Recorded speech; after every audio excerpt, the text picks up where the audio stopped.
వార్త వేసిన ఛానల్ను వదిలి సిట్ డ్రామా, వైఫల్యాల నుంచి డైవర్షన్కే పన్నాగం.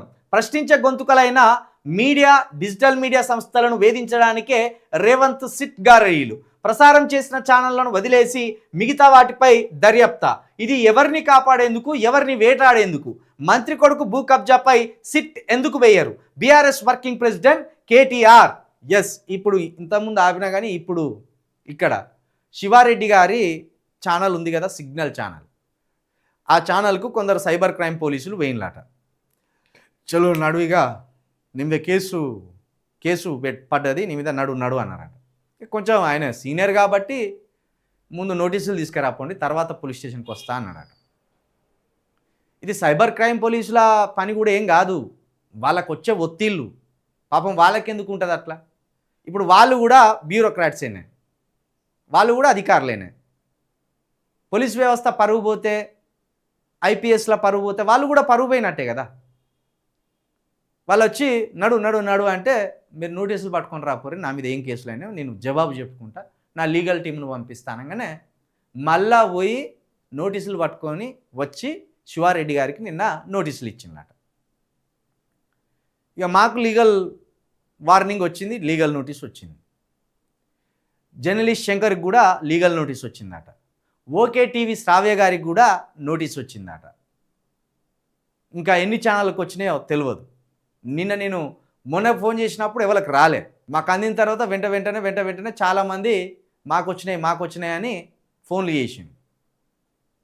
అవ అట్లా ఇప్పుడు ఇది ప్రసారం చేసిందేమో ఎన్టీవీకి తోటి వీళ్ళు మళ్ళా మాట్లాడుకున్నారో ఏమో, మరి ఎన్టీవీని ఏమనకుండా ఎన్టీవీని దోస్తు చేసుకున్నారు. నిన్న ఒకటి రిలీజ్ చేసిండ్రు కూడా, క్షమాపణ చెప్పిండ్రు అని. అయ్యో, కాంగ్రెస్ మంత్రి మహిళా ఐఏఎస్ అధికారిని వ్యవహారంలో వీడియో ప్రసారం చేసినందుకు క్షమాపణలు చెప్పిన ఎన్టీవీ యాజమాన్యం. ఇది ఈ డ్రామా ఎవరి ఆడతంలో తెలంగాణ ప్రజలు అర్థం చేసుకోవాలి. ఎన్టీవీ యాజమాన్యం సారీ చెప్పింది, అయిపోయింది. ఒక వార్త మళ్ళా వేసిండ్లు. కానీ వేధించేది ఎవరిని? చిలుక ప్రవీణ్ ఛానల్ని, జర్నలిస్ట్ శంకర్ని, సిగ్నల్ టీవీ శివారెడ్డిని, టీ న్యూస్ అంటే అది శాటిలైట్ ఛానల్. వాళ్ళ వెనుక చాలా పెద్ద వ్యక్తులు ఉంటారు, కేసీఆర్ గారు ఉంటారు, కేటీఆర్ గారు ఉంటారు. అది దాని దందా అంతా వేరే ఉంటుంది, దాని వ్యవహారం అంతా వేరే ఉంటుంది. మా పీకల మీద కత్తులు పెట్టి ముందుకు పోతారా? వేసింది మీరే, ఏపిచ్చింది మీరే, చూపించింది మీరే. ఆ వార్త బయటికి పొక్కితే విశ్లేషణ చేసినా మా మీద ఇట్లా లీగల్ యాక్షన్లు తీసుకుంటారు. కేటీఆర్ గారు మంచిగా అడిగింది, మరి మంత్రి కొడుకు కబ్జాలు పెట్టిన గదాని మీద ఎందుకో సిట్ వేయలేదు అని. గదాని మీద ఏముందు, దాని మీద వేసి మాట్లాడు. సిగ్గుపోయింది. దీని మీద ఎంతమందిని వేసింది తెలుసా? సిట్ పేరు మీద. ఇప్పుడు ఆయన సారీ చెప్పే, ఇక సిట్ ఎక్కడిది? అయిపోయా. సారీ చెప్పినాక ఇంకా సిట్ ఎక్కడిది? తూతు మంత్రంగా. ఇది మెమొరాండం అని చెప్పి formation of special investigation team అని ఆర్సీ నెంబర్ 30/L9O 1/2026. ఎవరెవరు ఇలా? N Shweta IPS, CP north range overall incharge of SIT. ఇది శ్వేత గారిని మొత్తం ఈ సిట్కి ఇన్ఛార్జిగా నియమించిండు.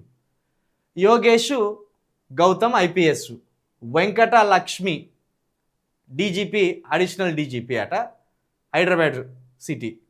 అదేవిధంగా అరవింద్ బాబు, ప్రతాప్ కుమార్, గురు రాఘవేంద్ర, శంకర్ రెడ్డి, హరీష్, మొత్తం 8 మంది ఐపీఎస్ ఆఫీసర్లతోటి కలిసి ఈ సిట్ వేసిండు. ఎట్లా ప్రభుత్వం? మీ సిగ్గు మీరే తీసుకుంటాను. ప్రభుత్వంలో ఉన్నోళ్ళు మీరు చెప్పకుండా ఎవ్వడు వార్తేడు, అంత సాహసం చేసి ఎవడు వార్తేడు. మీరే వార్తను క్రియేట్ చేసి, మీరే వార్తను ప్రసారం చేసి, మళ్ళీ మీరే కేసులు పెట్టడం అనేది ఇది ఎంతవరకు సమంజసం? ఇది ఏ ప్రజలు హర్షిస్తారు? ఎవరు దీన్ని సమర్థిస్తారు? ఇప్పుడు మరి ఎన్టీవీ సారీ చెప్పింది, మళ్ళీ వార్త వేసింది, ఇప్పుడు సిట్టు గాలికేనా? ఇక సిట్టు నిన్న పుట్టింది, ఇలా కథమేనా? ఇక చూద్దాం, వీళ్ళు ఈ సిట్టు దేనికి వేసినారు అంటే టీ న్యూస్ కోసమే వేసినట్టు. ఈ సిట్టు ప్రశ్నించేటోళ్ళను పగబట్టడానికి వేసినట్టు ఈ సిట్టు, అంతే కదా. అసలు వార్త మొత్తం బూమ్రాగ్ చేసి పడేసింది, లోకమంతా బట్టబయలు చేసిందేమో ఎన్టీవీ, రాజ్ న్యూస్. ఎన్టీవీ అని ఒక పెద్ద సంస్థ, రాజ్ న్యూస్ అని ఒక సంస్థ.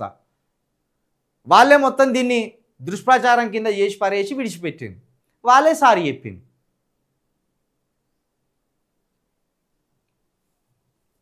ఏం చేస్తారో చూద్దాం ఇప్పుడు ప్రభుత్వం.